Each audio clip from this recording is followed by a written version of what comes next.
Vamos abrir em 2 Crônicas, capítulo 7.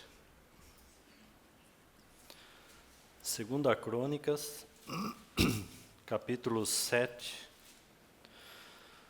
Vamos ler o versículo 1 a 3, depois o verso 19 em diante. 2 Crônicas, capítulo 7, versículo 1 a 3, e depois o verso 19 até o verso 22.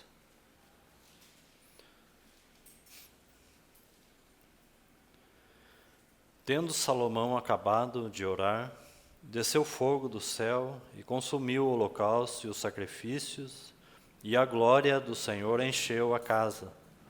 Os sacerdotes não podiam entrar na casa do Senhor, porque a glória do Senhor lhe tinha enchido a casa. Todos os filhos de Israel, vendo descer o fogo e a glória do Senhor sobre a casa, se encurvaram com o rosto em terra sobre o pavimento, e o adoraram, e louvaram o Senhor, porque é bom, porque a sua misericórdia dura para sempre. Verso 19.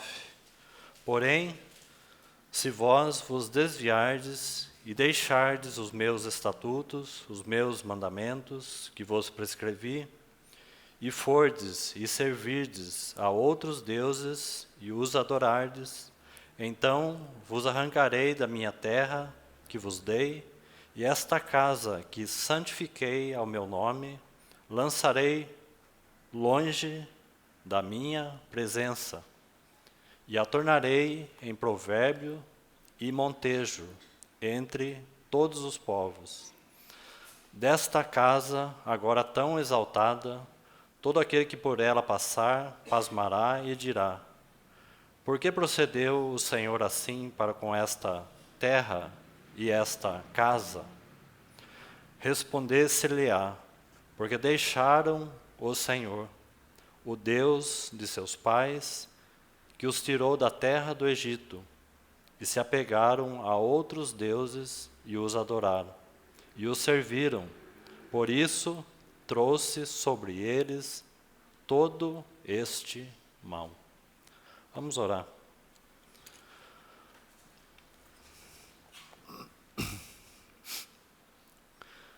Senhor, mais uma vez nós suplicamos ao Teu Espírito Santo que assim nos dê ouvidos para Te ouvir e entendimento para compreender a Tua palavra.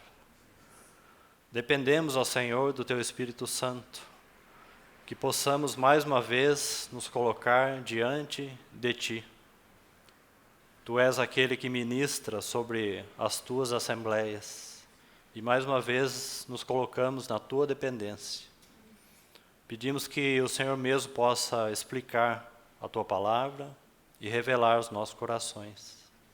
Revela um pouco mais, ó Senhor, da visão celestial, do propósito eterno de Deus em Cristo Jesus, porque essas coisas estão além da nossa capacidade natural. Mas obrigado porque temos a vida do Teu Espírito, temos então a Tua habilitação, para que com os olhos possamos ver o Senhor, e com os nossos ouvidos possamos Te ouvir, e com a nossa mente e com o nosso coração Te compreender.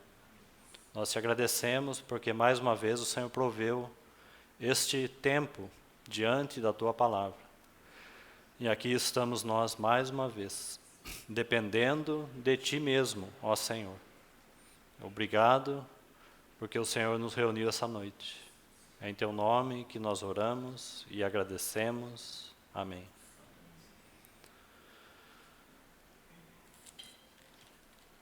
Irmãos, essa porção que lemos, apenas para nós percebermos aí algo sobre a casa de Deus e aquilo que ocorreu com Salomão mesmo. Por um lado, nós temos essa descrição tão bonita do versículo 1 a 3. Após Salomão ter orado, Então o fogo desceu sobre aquele lugar e a glória do Senhor se pôs ali, naquele templo, naquele lugar em que havia sido edificado por Salomão, para que a presença de Deus estivesse ali. Ali era o lugar da habitação de Deus, a casa de Deus. E de fato, então, o fogo acendeu aquele holocausto, aquele sacrifício, e o Senhor desceu ali e encheu aquele tabernáculo, aquela casa. De modo que nem mesmo os sacerdotes podiam ministrar ou entrar, porque a casa estava tão cheia da presença e da glória do Senhor, que não havia lugar nem mesmo para os sacerdotes. Com toda certeza, esta é a vontade de Deus, que a casa dele, as suas assembleias, estejam tão cheias da presença dele, de tal forma que realmente os nossos feitos, as nossas intenções, as nossas boas vontades, elas não vão servir para muita coisa, porque a glória do Senhor é suficiente para encher todas as coisas. Por outro lado, essa casa, então, foi cheia da presença, da glória do Senhor. Ela tomou aquele lugar, como está descrito aí. E eles, então, se inclinaram com seu rosto diante desta glória, com seu rosto em terra, e adoraram o Senhor, porque o Senhor estava ali. Irmãos, esta é a casa de Deus, e esta é a vontade de Deus. Que a sua casa, o seu povo, possa se render totalmente a Ele em adoração. Porque a adoração é o ápice de toda a nossa vida. E a adoração é o ápice de todo o nosso serviço. Se a nossa vida não for resumida em adoração, então nós não servimos para quase nada. E muito menos, então, o serviço, não é? Então, todo serviço deve seguir num progresso de adoração, onde nós, de alguma forma, entendemos que não existe lugar para nós, mas existe lugar para a glória do Senhor. Então, aí sim, aí o Senhor pode utilizar daqueles sacerdotes, dos levitas, que somos, na verdade, nós mesmos, né? Nós somos o material e nós somos os cooperadores. Porém, se a casa de Deus, e aí é o verso 19 em diante, e é a partir daqui que nós seguiremos, porque esse verso 19 e 20 faz uma relação com Isaías 5, aquela porção que nós lemos sobre a vinha do Senhor, o cântico da vinha, que nós meditamos então na reunião passada. Ela faz uma relação muito clara ali com Isaías 5, porque o Senhor havia feito tudo para aquela vinha. O Senhor havia provido tudo para ela. Toda a provisão, de fato, nos foi dado. Assim como esta casa. Tudo que eles precisavam estava ali. O Senhor encheu aquele lugar. Do que mais eles precisavam? Senão guardar os seus mandamentos, os seus estatutos, os seus preceitos e a sua palavra. Para que então essa casa pudesse permanecer com a glória do Senhor, e ela fosse então um testemunho vivo da presença do Senhor, e ela então frutificasse para o Senhor. Então é sobre isso que nós estávamos falando. Nós somos chamados para frutificar. E falamos do aspecto individual das nossas vidas, mas falamos também do aspecto coletivo. Assim como o Senhor está nos transformando de glória em glória, cada indivíduo, cada membro do corpo de Cristo, cada pedra viva, cada ramo ligado à videira, mas assim também o Senhor está realizando uma obra de transformação e de glória na sua casa, na sua igreja. Então passa pelos membros do corpo de Cristo, porque nós somos individualmente membros do corpo de Cristo. Agora nós precisamos atentar para essa questão do corpo de Cristo, da casa de Deus, da lavoura de Deus, já que nós vamos hoje meditar em uma parábola, para entender melhor o significado ali daquela parábola da vinha de Isaías 5. Então, nós vamos meditar numa parábola em Mateus, capítulo 13, para compreender melhor por que aquela vinha, então, não produziu os frutos que o Senhor esperava. E nós precisamos refletir quais foram os motivos, né? Porque aquela vinha não produziu frutos bons e produziu frutos maus. E nós precisamos fazer essa consideração juntos. Porque, irmãos, se nós não fizermos esta consideração, só existe um outro caminho. Deus falhou e Deus não falha. Porque Deus realmente proveu tudo para que aquela vinha produzisse fruto. Então, se ela produziu maus frutos, não é por causa do Senhor. O Senhor não falha. O Senhor proveu tudo que precisava para a sua igreja, sua vinha. Não há nada que o Senhor deixou para trás. Não há nada que o Senhor esqueceu. Toda provisão nos foi dada. Então, se ela não produz frutos bons, algo está errado conosco. Algo está errado com a igreja, porque ela não produz fruto. E não porque o Senhor falhou. Então, por isso que nós precisamos ver o que acontece, ou o que impede da igreja ser uma igreja gloriosa, como nós vimos, porque esse é o trabalho do Senhor na vida da igreja. Esse é o trabalho do Senhor na noiva. Esse é o trabalho do Senhor na sua casa. Edificar uma casa para o lugar da sua glória. Então, nós precisamos pensar sobre algo. O Deus e Pai, o nosso Deus, Ele é proprietário de tudo. Ele é o dono da casa. Ele é o dono até mesmo da igreja. Talvez nós não fazemos tanto essa associação. Deus, o Pai, é dono da igreja. Cristo é o cabeça da igreja. Mas Deus é o dono, o proprietário da sua igreja. Irmãos, isso é tão importante. E esse é um termo usado na palavra de Deus, por Paulo. Em 1 Coríntios, ele vai repetir várias vezes, dizendo que a igreja é a igreja de Deus. Então, esses são os termos que nós temos que citar e lembrar deles corretamente. Porque senão não compreendemos os feitos de Deus. E também não vamos compreender nenhuma parábola dos evangelhos. Porque todas as parábolas vão trazer um único sentido espiritual. Elas não são parábolas desconectadas. Elas são parábolas que estão unidas, trazendo o mesmo significado. Se você pegar a parábola, então, de Isaías 5 e unir com a parábola do semeador, por exemplo, do joio e do trigo, ela está perfeitamente alinhada. E se você unir a parábola da videira, mais alinhado ainda. Então nós vamos ver que o conjunto de parábolas vão formar um único sentido espiritual, e não coisas naturais. O Senhor não está contando história. O Senhor passou a falar em parábolas para os seus discípulos, porque houve ali naquele contexto uma blasfêmia contra o Espírito Santo. Então, agora só aqueles que não entristecem o Espírito Santo é que poderiam compreender o sentido espiritual das parábolas.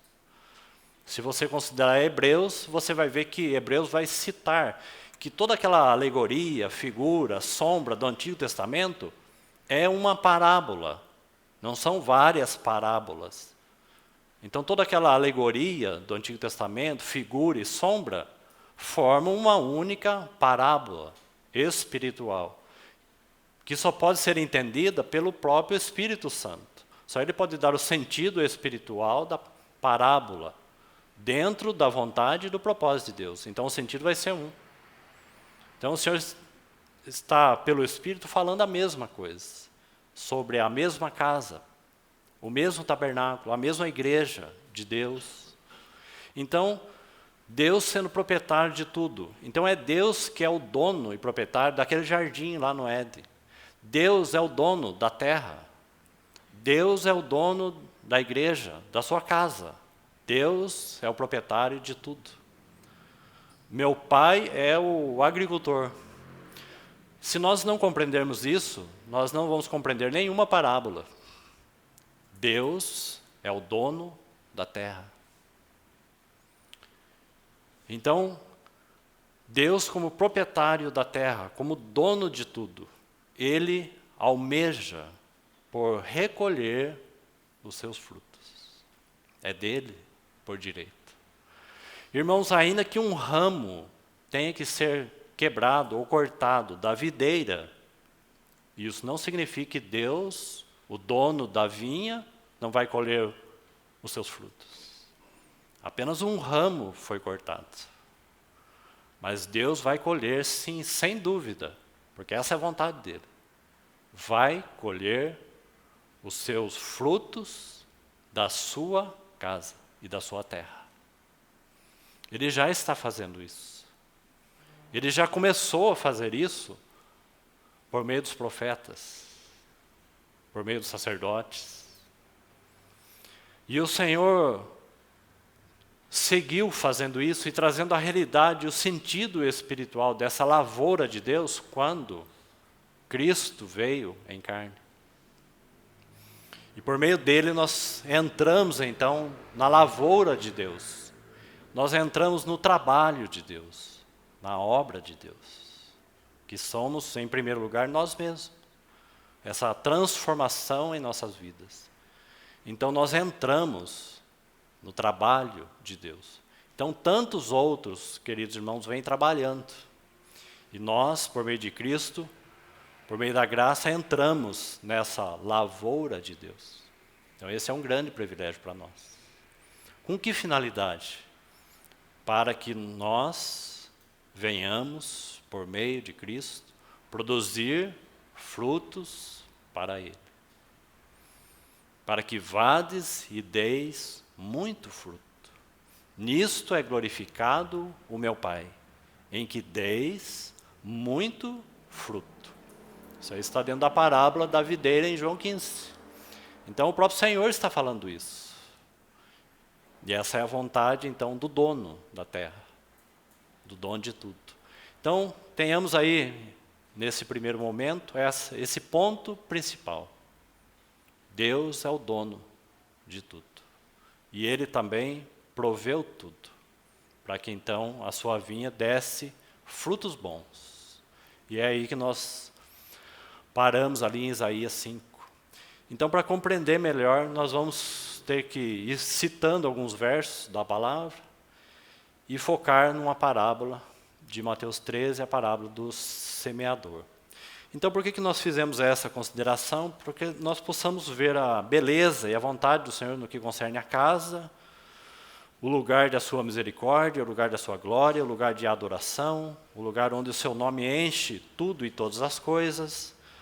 Mas o verso 19, nós temos aí então uma advertência, e nós sabemos que essa casa, ela ruiu. Então aqui há muita coisa que deve ser considerada junto com Isaías 5. Porque há uma pergunta lá em Isaías, o que mais, o Senhor vai perguntar, o que mais poderia eu fazer para que a minha vinha desse frutos bons? O Senhor faz essa pergunta ali.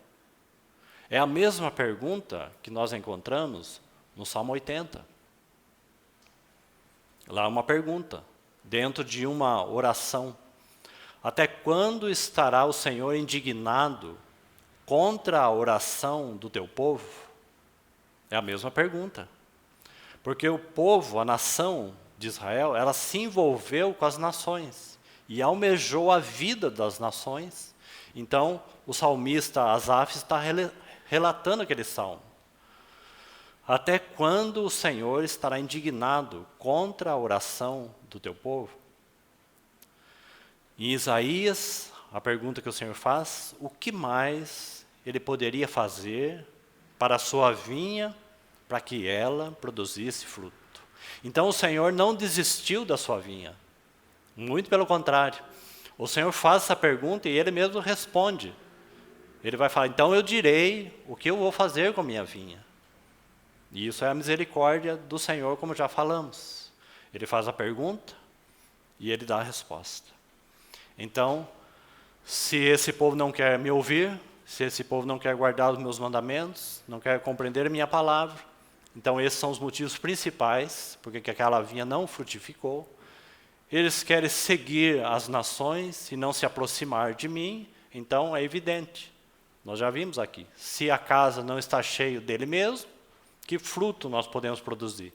Nenhum. Nenhum.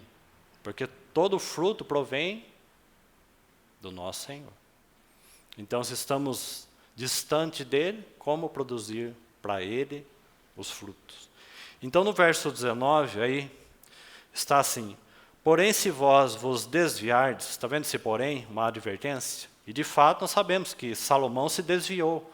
Ao invés de ele permanecer adorando a glória do Senhor e a presença do Senhor, ele passa a adorar outros ídolos, outros deuses, e prestar culto a eles.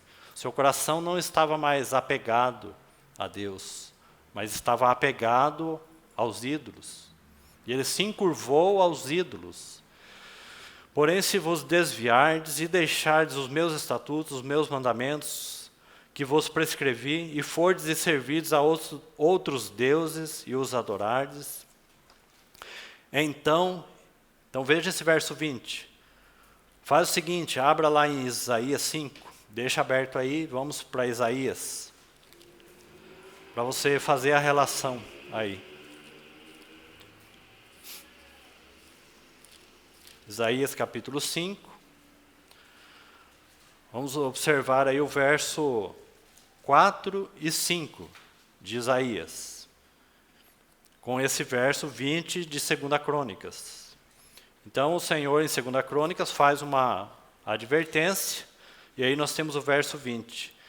Em Isaías nós temos a pergunta: que mais eu poderia fazer para a minha vinha, para que ela produzisse então fruto?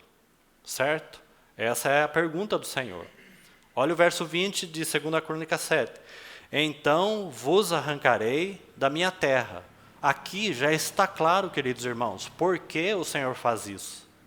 Porque aqui é um julgamento do Senhor sobre a casa do Senhor. Se você olhar em 1 Pedro, você vai ver que a ocasião de começar o juízo é chegado pela casa de Deus. Primeiramente. Mas não é um juízo para destruição, mas é um julgamento para aproveitamento. Porque o Senhor está querendo saber o que mais eu faço. Não é? O que mais eu faço? Para que ela se aproxime de mim e produza aquilo que o Senhor designou. O Senhor designou que aquela vinha deveria produzir frutos bons para ele. Então o que mais o Senhor misericordioso e insistente pode fazer? Então ele vai julgar aquela casa, mas com esta finalidade. Então pense nisso, queridos irmãos. Quando o Senhor trata conosco, esse Deus tão paciente trata com cada um de nós, o foco dele é nos trazer para junto dele. No que concerne uma assembleia, se ele julga a sua casa em uma assembleia, o propósito é que ela enxergue de outra maneira e ela se volte ao Senhor. Então aqui já fica claro que nós devemos perseverar ou preservar o quê? Os estatutos, os mandamentos que o Senhor havia prescrevido. Ou em outra palavra, buscar compreender a palavra de Deus. E não se apartar dela jamais. Então essa é uma nota principal, porque nós vamos ver os aspectos negativos. Por que ela não produziu fruto? Por que a igreja de Deus, a casa de Deus, está hoje semelhante àquilo que se tornou aquela vinha, talvez em ruína? Então, verso 20, então vos arrancarei da minha terra que vos dei, e esta casa que santifiquei, nós já falamos sobre isso em outro tempo, esta casa que santifiquei ao meu nome, o Senhor fez isso, santificou para que ele pusesse ali o seu nome, lançarei longe da minha presença e a tornarei em provérbio. Essa palavra provérbio aí é O sentido dela é popular. Porque esta casa, ela não é, queridos irmãos, popular. Ela não deveria ser. A igreja do Senhor, ela não deveria ser popular. Essa palavra provérbio significa popular. Nós lemos em Tito, reunião passada, que o Senhor separa para si um povo exclusivamente seu, zeloso e de boas obras. Não é um povo comum. Isso não é motivo de orgulho e nem de soberba. Um povo separado para ele. É um povo exclusivo. Não há nenhum povo semelhante a este. Cristianismo é único. Nossa fé é única. É um povo peculiar, separado para ele, e não um povo popular. Então pense nisso. Veja se não é o mesmo sentido para os nossos dias. Em que se tornou hoje, queridos irmãos, a casa de Deus? Essa mesma, com o mesmo sentido, em que o Senhor tem o desejo de colocar ali a sua glória e encher de Cristo todas as coisas, para que o seu fogo possa queimar ali. Essa é a vontade de Deus. Mas em que se tornou a igreja de Deus em nossos dias? Então isso é um risco real, porque aquela casa se tornou em provérbio popular, e não num povo exclusivo.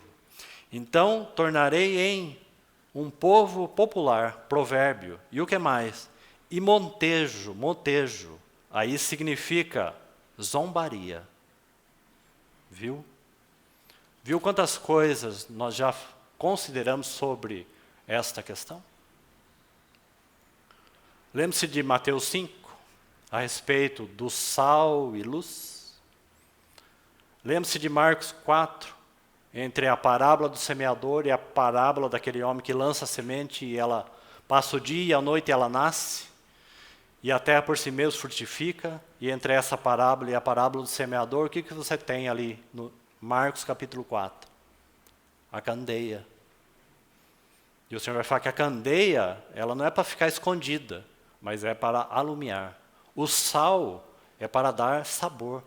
O sal é para salgar. Luz para alumiar. Você está vendo o que está acontecendo aqui? E você vê a mesma relação com a vinha de Isaías? Porque agora essa casa, que deveria ser tão gloriosa e tão peculiar, ela se transformou numa coisa popular. E motivo de chacota ou de zombaria. Irmãos e irmãs, será que não é isso que tem acontecido em nossos dias? Aquilo que deveria ser um testemunho do Senhor, sal na terra, luz no mundo, uma candeia que brilha, tem sido motivo de chacota, de zombaria, porque ela se tornou em algo popular, e a casa de Deus nunca vai ser, e nunca foi, algo popular. Porque o povo de Deus não é popular. Você lembra daquele populacho, lá quando aquele povo estava peregrinando rumo à terra de Canaã? E eles murmuraram, e aquele populacho ali fala de um misto de coisas, de vontade, de desejo, de paixões. Então aquele povo virou um populacho, um misto de coisas. Misto de doutrina, misto de ensinamento, misto de gente. Popular. Se transformou a casa de Deus.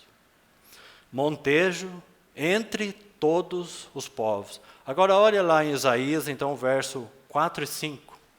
Veja o que o Senhor está fazendo ali. Depois daquela pergunta, né, no verso 4. Veja aí o verso 5, então. A pergunta está no versículo 4. Que mais se podia fazer ainda à minha vinha, que eu lhe não tenha feito?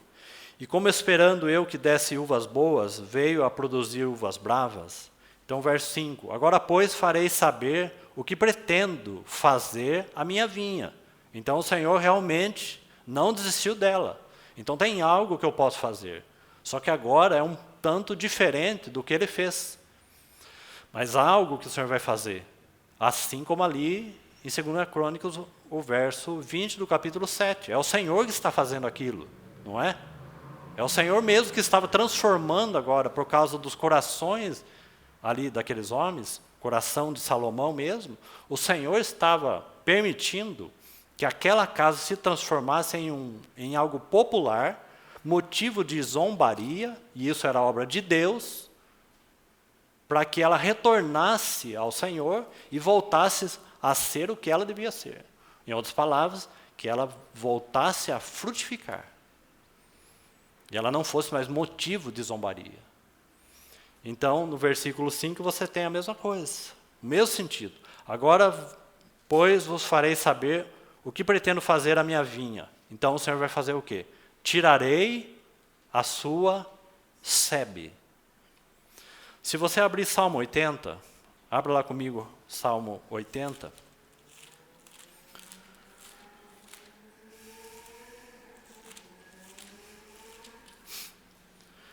O verso 4. Salmo 80, verso 4, que é a pergunta que já citamos aí. Salmo 80, verso 4. Veja o verso 3, um clamor. Restaura-nos, ó Deus, e faz resplandecer o teu rosto, e seremos salvos. Salvo deles mesmos. Salvo do quê? Da mistura que eles estavam vivendo com o mundo. A salvação aqui não é a salvação comum. A salvação aqui é ser salvos do mundo. Porque o povo de Israel aqui está misturado com as nações. Estão envolvidos com as nações. Então, restaura-nos, ó Deus, e faz resplandecer o teu rosto. Está vendo como é essa ideia de restaura aqui? É como que o Senhor falando, a única possibilidade de avivamento é trazendo o Senhor de volta para o centro do seu povo. Caso contrário, não haverá salvação. A ideia dessa palavra restauração é isso. É um clamor de Asaf, suplicando, porque ele ora 3 vezes, um pedido, porque o povo está envolvido com as nações. E o Senhor está, de alguma maneira, do lado de fora. E o Senhor, e por meio desta oração de Asaf, como que um clamor, pedindo ao Senhor que está fora, venha de novo para dentro. Como é a nossa única salvação. Esse é o clamor. Esse deve ser sempre o nosso clamor. Porque a presença dele é a única esperança da glória. É a única esperança de restauração de todas as coisas. Das nossas vidas, da vida da igreja. Então restaura-nos, ó Deus. E faz resplandecer o teu rosto. Então seremos salvos de nós mesmos. E salvo do mundo. Então, irmãos, todas essas coisas, elas mostram aquilo que foi impedimento para que a vinha frutificasse. Então o Senhor já está falando aos nossos corações. Quais são as coisas que nos impedem? Não está? Ele já está dizendo. Qual foi o motivo porque a vinha deu frutos amargos, uvas bravas? O Senhor já está falando. Penso que quase todos os irmãos e as irmãs conhecem a parábola do semeador. É essa que nós vamos meditar. Citar algumas coisas. O que são aqueles espinhos? O que são as fascinações do mundo, as riquezas, que sufocam a palavra de Deus? E deixamos de guardar os seus preceitos, os mandamentos, os estatutos, por causa desse envolvimento. Então, nós já vamos chegar lá com calma e dentro do tempo e com a ajuda do Senhor. Então, restaura-nos, ó Deus, é uma oração que aparece 3 vezes aí nesse salmo. Aí nós temos o verso 4. Ó Senhor, Deus dos exércitos, até quando estarás indignado contra a oração do teu povo? Está vendo aí? Por causa dessa mistura. Até quando? Dar-lhes a comer pão de lágrima e a beber copioso pranto. Constitui-nos em contenda para os nossos vizinhos. Agora veja aí a mesma palavra, motejo, ali. Em 2 Crônicas, a mesma palavra aí. Constitui-nos em contenda para os nossos vizinhos e os nossos inimigos, o mundo. Está vendo em que se transformou a casa de Deus? Irmãos, isso fala tanto, de modo geral, da igreja geral, em que ela se transformou em nossos dias. Está vendo que aqui, de alguma forma, queridos irmãos, no que concerne a parábola do semeador, a parábola da vinha, o Espírito Santo já está trazendo o sentido espiritual dessa parábola para os nossos dias. Então os inimigos, olha a palavra aí, zombam de nós. Mas não é qualquer zombaria, é zombam de nós a valer. Por quê? O texto vai explicar. Vamos seguir aí. Aí você tem a oração, verso 7, de novo. Restaura-nos, ó Deus dos exércitos, faz resplandecer o teu rosto e seremos salvos. Está vendo novamente o mesmo pensamento? Senhor, venha de volta. Deus que está fora, venha para dentro. O sentido dessa palavra restaura é ao contrário do sentido da palavra igreja. O que é a palavra igreja? O que ela significa? Chamados para fora, separado para Deus, separado do mundo, é eclésia. A palavra restaura aqui é o contrário, porque o povo está numa condição contrária. O povo está envolvido no mundo e o clamor é: Senhor, venha para dentro da tua casa. Eis que estou à porta e bato. Quando o Senhor está falando, o Espírito Santo está falando com a igreja em Apocalipse. Eis que estou do lado de fora e bato. E ali é uma questão da igreja, daquela assembleia ali. Eu estava do lado de fora. O Senhor precisava entrar. É o mesmo sentido. É o mesmo sentido. Então nós podemos ter tantas coisas, mas não ter a presença do Senhor. Zombo de nós a valer. Então, verso 7, a oração trouxesse, veja a provisão de Deus. A mesma citada praticamente ali sobre a videira. O que tanto o Senhor fez? O Senhor preparou a terra, o Senhor arrumou um lagar, o Senhor edificou uma torre, o Senhor escolheu as vides específicas, não é? Agora veja aí, trouxeste uma videira do Egito. Olha o que o Senhor fez. Ele está falando da libertação do povo do Egito. Trouxeste uma videira do Egito, expulsaste as nações e as plantaste. Porque o Senhor tirou aquele povo do Egito, sob o poder do faraó, tirou aquele povo, conduziu para aquele deserto e introduziu aonde? Canaã. De quem foi essa obra? Dos homens? Claro que não. Foi uma obra de Deus. Não foi Deus que fez com que eles passassem o Mar Vermelho? Não foi Ele que enviou aquelas 10 pragas ali no Egito? Provisão de Deus. É o mesmo Deus que plantou a vinha, que preparou a terra, que fez aquela torre. É o mesmo Deus. Mas tão cedo ele se esquece disso. Ele se esquece da provisão, ele se esquece da palavra, ele se esquece de Deus. Ele se torna autossuficiente.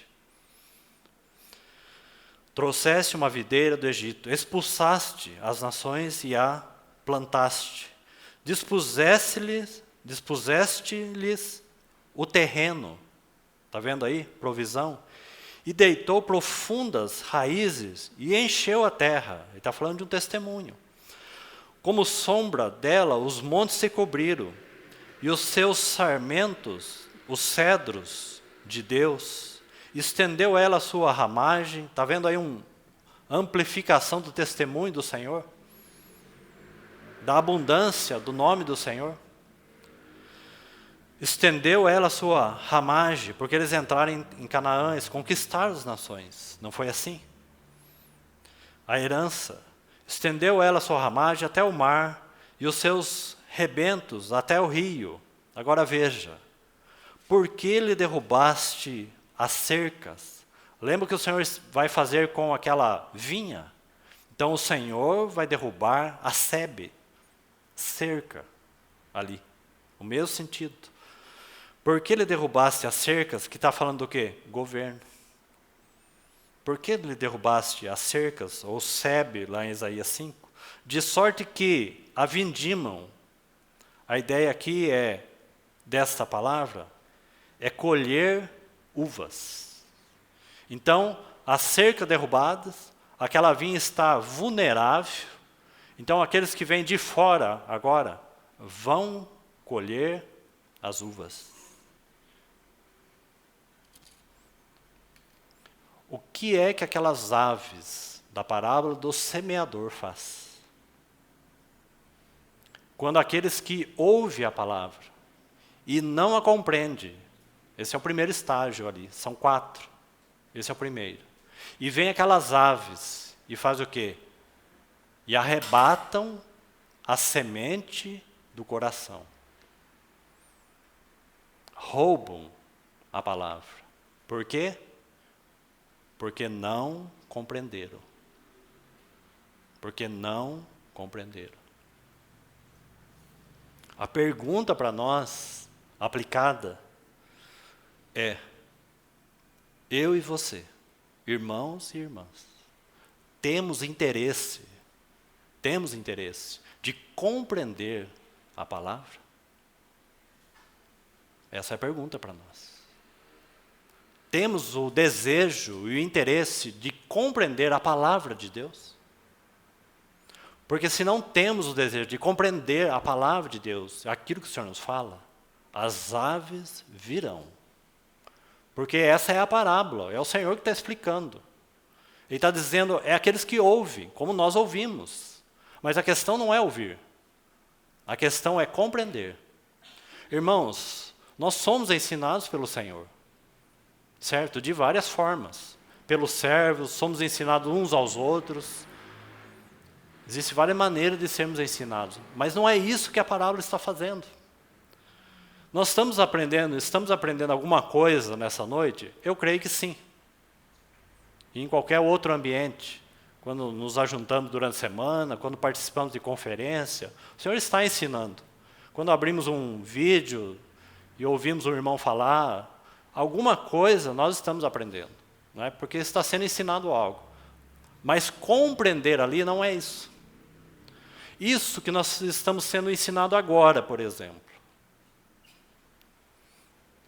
Existe desejo nos nossos corações de compreendermos o que o Senhor falou na palavra de Deus. É disso que o Senhor está falando, é desta compreensão.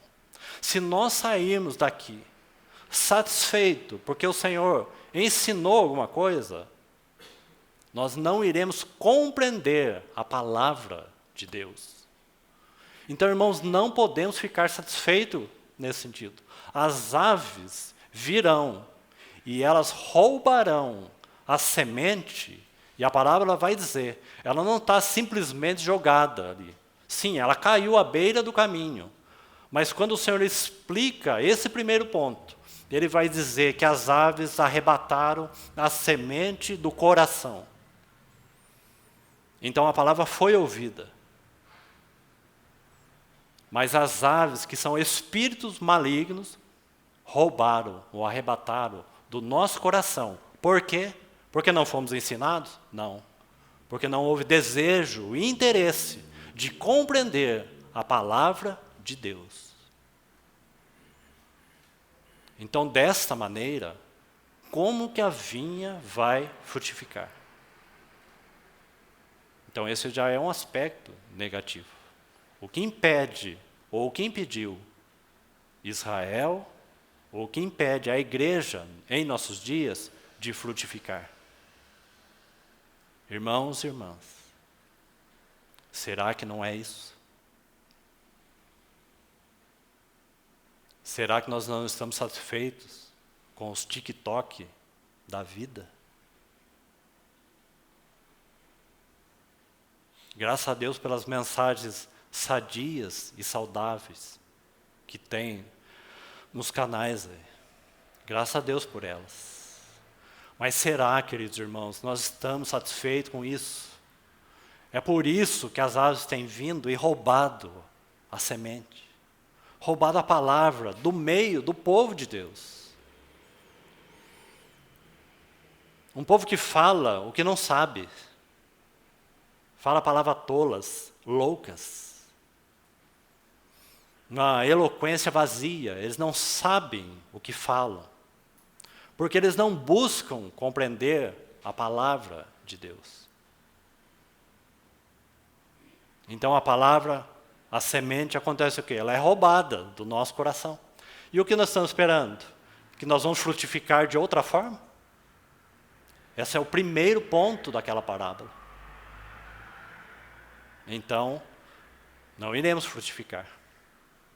Mas o Senhor chama a sua vinha para que ela produza fruto. Então aqui nós estamos vendo qual é o caminho do Senhor. Nem que Ele tenha que tirar o governo sobre ela, para que ela experimente esta zombaria, de certa forma, humilhação. Não é uma humilhação? Humilhação. O mundo devastando a casa de Deus é humilhação.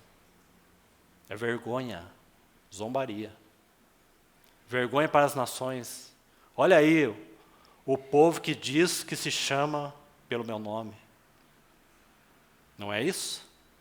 Isso não reflete os nossos dias? Então, derrubaste, verso 12, as cercas, de sorte que a vindimam. Então, a ideia de colher uvas, todos os que passam pelo caminho. O javali da selva a devasta. Está vendo aí? Porque as cercas foram derrubadas. E nela repastam os animais que pululam no campo. Como que devastando a vinha. Como que devastando aquela lavoura ali. E fazendo dela o que bem quer, queridos irmãos. Onde está o sal? Onde está a luz do Senhor em nossos dias? Onde está a vinha do Senhor em nossos dias? Onde está o testemunho do Senhor em nossos dias? Então, o juízo do Senhor como mecanismo, irmãos, mecanismo, para que o Senhor volte para a sua casa e obtenha o seu lugar de glória e de primazia. Começando pela palavra de Deus. Porque, de fato, queridos irmãos, na maioria dos lugares, a Bíblia não é mais aberta.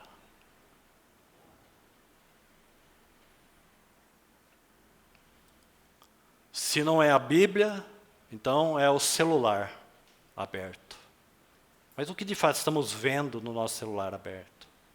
A Bíblia precisa ocupar um lugar no meio das nossas vidas, das nossas reuniões, em tudo, se é que nós somos cristãos. E se buscamos a presença do Senhor e buscamos um caminho de restauração e estamos buscando que a vinha dele frutifique. Sem a palavra, é impossível. É impossível. Um retorno urgente, queridos irmãos, nas nossas vidas individuais, para que ela atinja o vaso coletivo de Deus. Porque é a palavra que renova a nossa mente, é a palavra que transforma, é a palavra que nos enche, é a palavra que nos alimenta, é a palavra que dá sentido, é que dá forma, que dá compreensão. A palavra de Deus. E do que fala a parábola do semeador? Aliás, todas as parábolas estão falando do quê? De semente. Da palavra. Da palavra. Nós devíamos chorar, queridos irmãos. Nós deveríamos chorar. Com as nossas próprias vidas. E pela condição em que o povo de Deus se encontra. Porque aqui não há como ler isso aqui, queridos irmãos, e ficarmos simplesmente intactos com o que esse salmo está dizendo. Porque preste atenção, o javali da selva a devasta, e nela se repastam os animais que pululam no campo. Aí veja o verso 14. Está vendo que é um clamor, queridos irmãos? É um ó de súplica e de clamor. Ó Deus dos exércitos, volta. Está vendo o sentido da oração que aparece 3 vezes? Restaura-nos, ó Deus. Volta, porque ele está fora. Vem ocupar o seu lugar de governo. Reergue as cercas. Estabelece os muros. Nosso irmão tem compartilhado sobre a edificação dos muros de Neemias. Irmãos, quanta atenção nós temos que colocar nisso.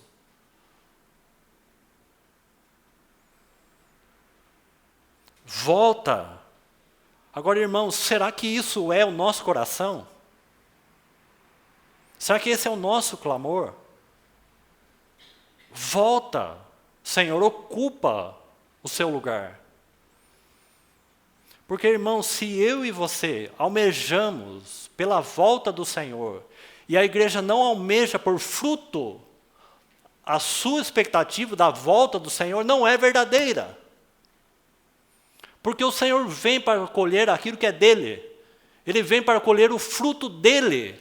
Se nós não interessamos nisso, em que nossa vida frutifique, em que uma assembleia frutifique para ele, que a igreja venha a ser um testemunho vivo, a nossa expectativa e o nosso falar, que ele venha, é no mínimo parcial e não verdadeiro. Porque ele vem para isso.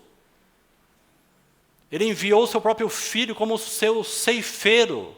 Ele é o grão de trigo que caiu na terra e morreu e produziu fruto. Ele estabeleceu um princípio para aquilo que ele espera, Deus, o Pai, espera da sua igreja. Jesus veio, ele morreu e ele produziu fruto. Agora, Deus, o Pai, espera, o dono da terra, espera da sua vinha, que ela também possa provar da morte, da vida, para que ela produza fruto. Então, sim, o Senhor pode voltar. Só assim, queridos irmãos. Não há dúvida se o Senhor vai voltar. Não há dúvida nenhuma nesse assunto. Ele não é o dono da terra?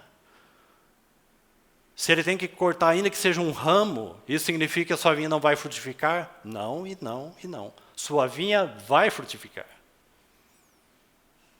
O Senhor está dizendo, o que mais eu farei? Eu vou entrar em juízo com ela, mas ela vai frutificar. Porque é ela, por meio do Espírito Santo, que vai trazer o nosso Senhor de volta. É a igreja, por meio do Espírito Santo, que traz o Senhor Jesus na sua segunda vinda. Pense nisso, queridos irmãos. Pense nisso. Com carinho. Diante do Senhor. Então, se nós não interessamos por isso, que sejamos uma igreja frutífera, uma assembleia que frutifica. Então, nossa expectativa da vinda do Senhor, ela é bem fraca. E com outros, talvez, até interesse. Então, verso 14, ó Deus dos exércitos, volta, nós te rogamos. Olha do céu, está vendo aí? Quem sabe, irmãos, a última visitação do Senhor pelo Espírito Santo. Não estou me referindo aqui a um novo Pentecoste. Não tem nada a ver com isso.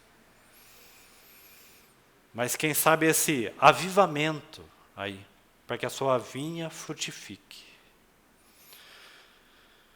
Ó Deus dos exércitos, volta-te, nós te rogamos. Olha do céu e vê e visita esta vinha. Irmãos, você vê o que está produzindo a sentença do Senhor? Você compreendeu? o que está produzindo esse juízo do Senhor? Você está vendo que agora ali os cantores, Asaf e seus cantores estão clamando ao Senhor? Por que estão clamando ao Senhor? Porque eles estão destruídos. O javali está ali devastando a casa de Deus, certo? Está vendo o que está produzindo neles? Um clamor e súplica do quê? Da presença do Senhor. Não é isso? Não é esse o clamor? Volta, Senhor. Como que aprenderam a lição. Sem governo, sem o Senhor, sem proteção, o que nós podemos fazer? Que serviço nós vamos fazer? Ativismo? Serviço na carne? Erva, espiga e fruto. Erva fala da vida da carne. Serviço na carne, feitos na carne. Volta, Senhor. Volta, Senhor. Viu que produziu o juízo do Senhor ali no Salmo? Agora volte lá em Isaías, novamente. Nós já vamos, daqui a pouco, concluir. Então, lá em Isaías, você tem o verso 5. Tirarei a sua sebe, para que a vinha sirva de pasto. Está vendo o meu sentido de zombaria? O meu sentido? Para que a vinha sirva de pasto. Derribarei o seu muro, para que seja pisada. Está falando então de humilhação perante as nações. Uma vergonha, né, para o povo de Israel. Eles seriam envergonhados, eles seriam pisados, né? Torná-la-ei em deserto, não será podada, nem sachada, mas crescerão. Então, olha aqui a parábola do semeador. Mas crescerão nela espinheiros e abrolhos, que vão fazer o quê? Que a casa de Deus, que o povo de Deus fique o quê? Sufocado e não produza fruto. Você está vendo a tática do inimigo? Você está vendo a investida do diabo?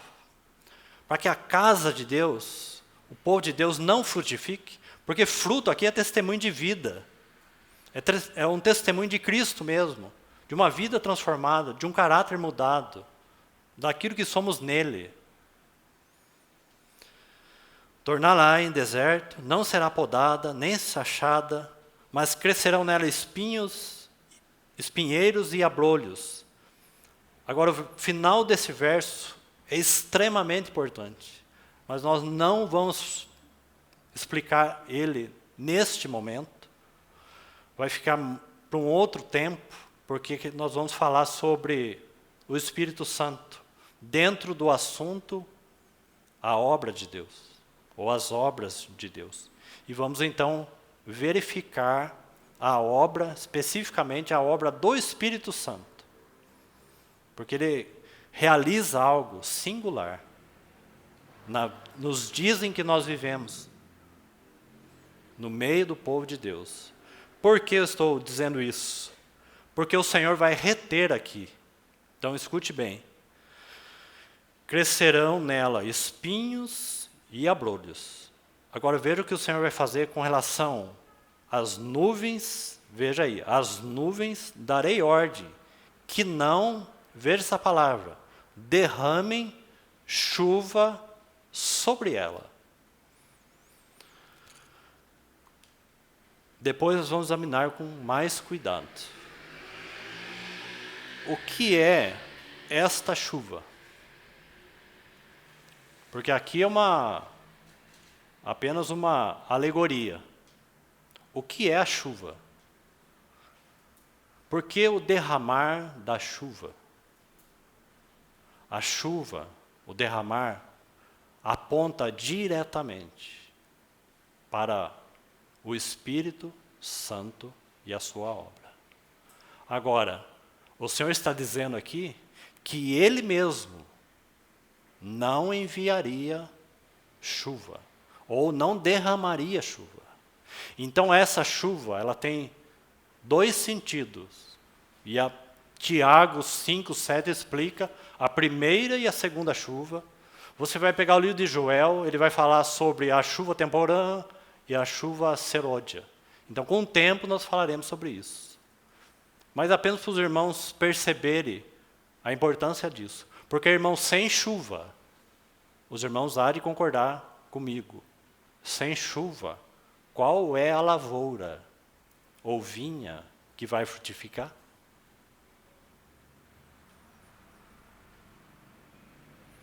Quanto tempo dura uma lavoura num período de estiagem? E quanto os grãos ou o fruto é prejudicado? Não é? O que nós temos... Deixa eu só falar aqui, não abrir mais nada porque o tempo já acabou. O que nós temos na parábola da videira, em João 15? Então, nós temos que considerar João 15, a parábola da videira, a parábola do semeador, e nem conseguimos ver nenhum tópico ali negativo do que impede de frutificar. Citamos só um.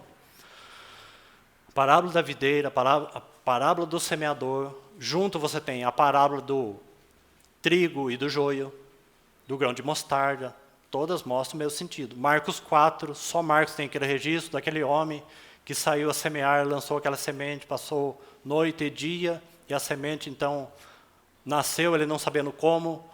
Aí Marcos vai dizer assim, que a terra, por si mesmo, frutifica. Então, tomemos cuidado. Nós não podemos entender essa parábola isolada. A terra são os nossos corações. A semente é a palavra lançada em nossos corações. Agora, irmãos, a terra, por si mesmo, frutifica. Por quê? Em primeiro lugar, a semente possui vida em si mesmo. Outro ponto, o grão de trigo já caiu na terra, já morreu e produziu fruto. Porque esse é o princípio. Então, essa semente é lançada na terra, nos nossos corações, como é citado na parábola do semeador, mas as aves do céu vieram e a roubaram. Então, não é automático. Então, tomemos cuidado para ler aquela parábola de Marcos 4 e achar, bom, a terra por si mesma frutifica. Não é automático. Porque você tem que ler todas as parábolas e entender todo o sentido. No caso ali, o primeiro ponto que nós citamos da parábola do semeador, as aves malignas vieram e roubaram a semente. E não frutificou. Estava no coração, mas não frutificou. Então, todas essas coisas têm que ser consideradas juntas. Para uma terra ser boa, você precisa de um trator e de um arado. O trabalho da cruz em nós. Então, aquele arado vai fazer aqueles veios na terra. Inclusive, reunião passada, terminou aquela reunião, o irmão comentou assim, a terra por si mesma frutifica. Ele falou assim, mas não podemos esquecer do arado. Então, ele estava atento no que o Senhor estava falando. Porque a terra precisa ser preparada. E aí há muitas coisas envolvidas.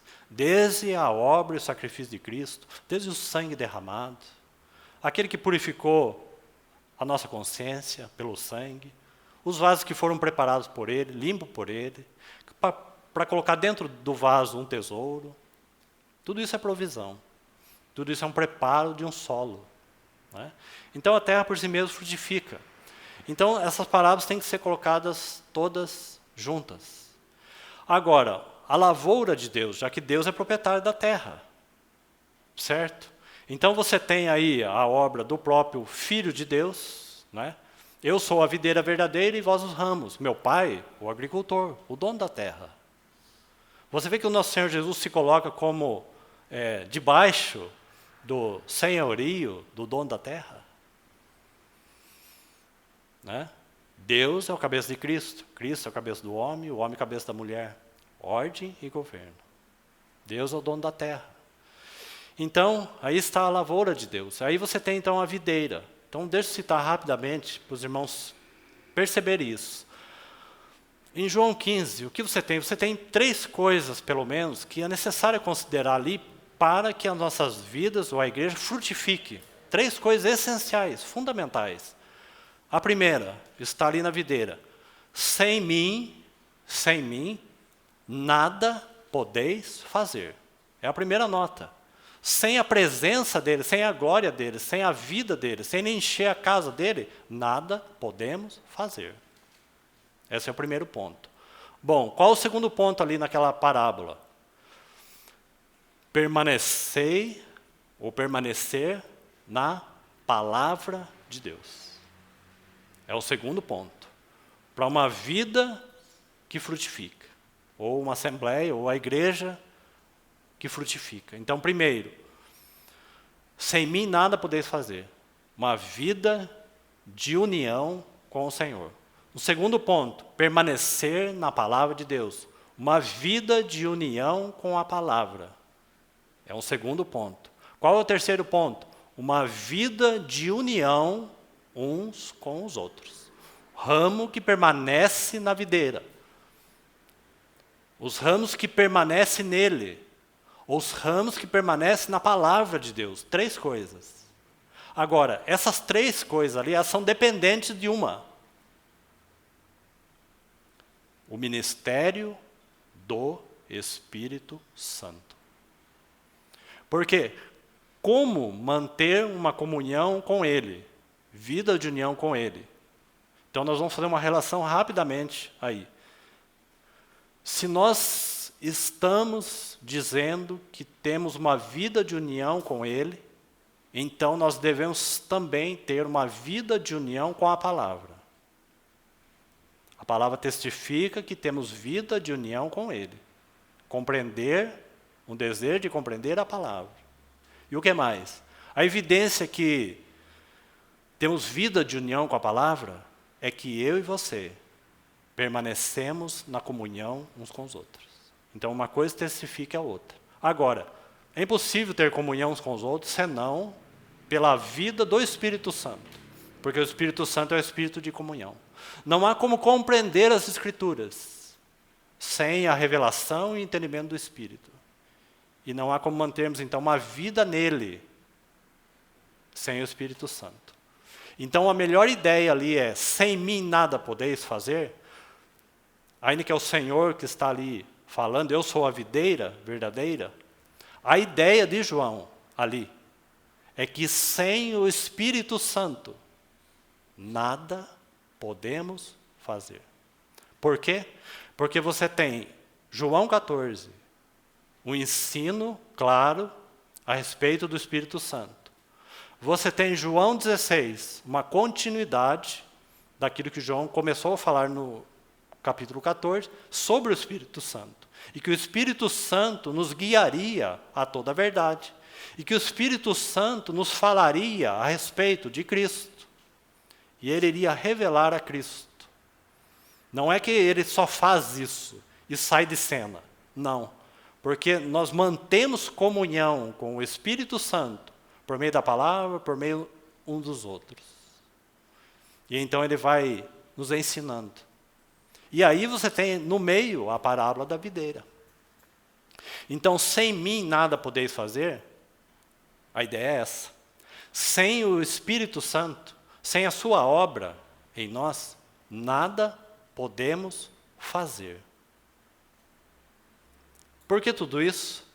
Porque se o Senhor não derramar a chuva, a lavoura não frutifica. Então, por isso que você tem 2 chuvas. Você tem uma primeira e uma segunda. E a segunda fala, então, dessa obra do Espírito Santo, e não do Pentecostes em si. Porque o Pentecostes é um evento, o Espírito foi derramado. O Espírito Santo veio. Mas a outra fala de crescimento. Crescimento. E vamos ficar por aqui, por causa do tempo. Efésios 5, em uma palavra. Como que isso pode ocorrer? O Senhor mesmo, Ele encerrou aquelas nuvens para que não derramasse mais chuva. Efésios 5, em uma palavra. Não entristeçais o Espírito Santo. E ali está falando de uma vida de despojar, uma vida de andar na verdade. Está dentro desse, ou seja, uma vida de santificação. Não entristeçais o Espírito Santo. Porque senão, sem Ele, nada podemos fazer. Então, quando entristecemos o Espírito, como que nós iremos frutificar? Seremos apenas erva, apenas carne, tentando fazer alguma coisa, sem nenhum fruto. Assim como a parábola, a ilustração da figueira, cheia de folhas, sem fruto. Que o Senhor nos ajude. Senhor, confiamos nas Tuas mãos a Tua palavra, mais uma vez. Com súplica no nosso coração, para que assim, pelo Teu Espírito, essa palavra penetre nos lugares mais profundos das nossas vidas. Então entregamos nas Tuas mãos, nas mãos do Teu Espírito, para que continue falando com cada um de nós. E também fale de maneira intensa com toda a Tua igreja. Desperta o Teu povo nesses dias. Arrebata, ó Senhor, para Ti mesmo. Se coloca no meio do Teu povo mais uma vez. Toma o Teu lugar, Senhor, de governo no meio da Tua igreja, entre nós. Para que assim estejamos protegidos, ó Senhor, e regados, ó Senhor, pelo Teu Espírito. E possamos, ó Senhor, frutificar para Ti mesmo. Nós Te pedimos essas coisas e entregamos a Ti essas coisas. E é em nome de Jesus que mais uma vez nós oramos. Amém.